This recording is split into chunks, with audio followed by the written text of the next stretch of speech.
Welcome back to you. Tonight, we're taking a closer look at the tensions ongoing at the U.S.-Mexico border. We have, of course, shown you the buoys, the razor wire that lines sections of the border. We've all seen the, at times, very high number of migrants crossing, especially in Eagle Pass.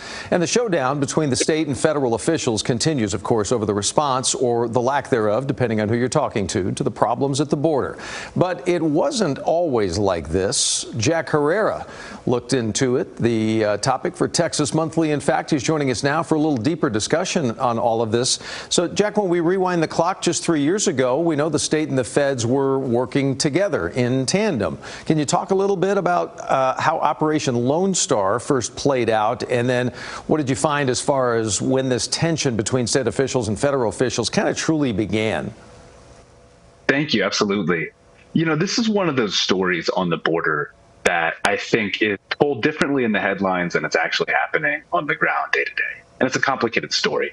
But what you wouldn't get from those early headlines of Operation Lone Star, when there was talk about the DOJ suing Texas or a clash between the feds and Texas as Abbott tried to limit immigration across the Texas border, what you missed is that pretty much from day one, Border Patrol and Texas DPS, Department of Public Safety, and National Guard were all working together. And really welcomed each other's help.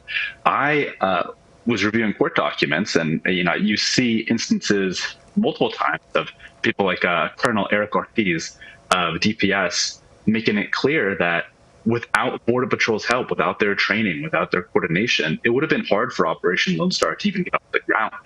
So you have agents radioing each other, sharing surveillance, sharing best practices. Really, it's a good complement to one another because, as you know, Texas doesn't have the jurisdiction to arrest people on immigration violations. They can arrest people on private property for trespassing or misdemeanor trespassing. Border Patrol is almost the opposite situation. They can arrest people on immigration violations, but it's difficult for them to make those arrests on private property. And so the two forces work well together. And isn't it just odd, because I think it's so very rare that we see things in our country where law enforcement isn't working together at all levels, right? It's odd to see it the way it is in the moment. So we fast forward to today, and now all of a sudden we, of course, have this big showdown between President Joe Biden, Governor Greg Abbott, and so much of the focus seems to be on the one small area that we've reported on near the border ad nauseum of late. Last week, Governor Abbott announced about 100 miles of new razor wire has been laid down as well. How much of an area has the state taken over, and how much of an impact is it really having on illegal crossings?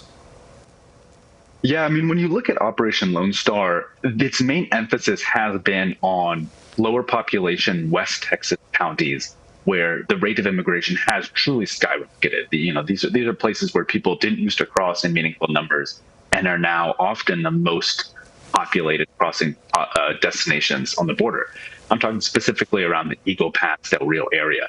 And that's in Maverick County and Kinney County. That's where, and Valverde County to a smaller degree, that's where most of the emphasis has been. And when we're talking about the news, the sort of showdown between federal troops or federal, Border Patrol and state police here in Texas, we're really talking about a 2.5 mile stretch, which is Shelby Park in Eagle Pass. And as you said, you've reported on it. I'm sure your viewers are familiar.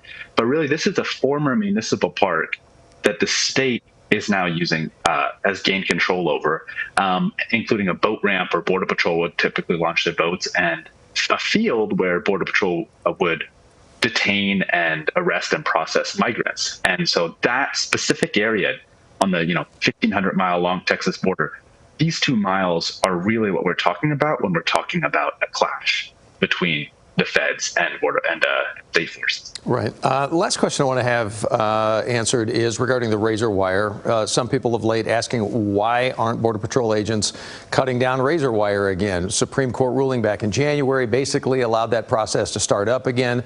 So what's the reaction on the Border Patrol side of this for the latest ruling?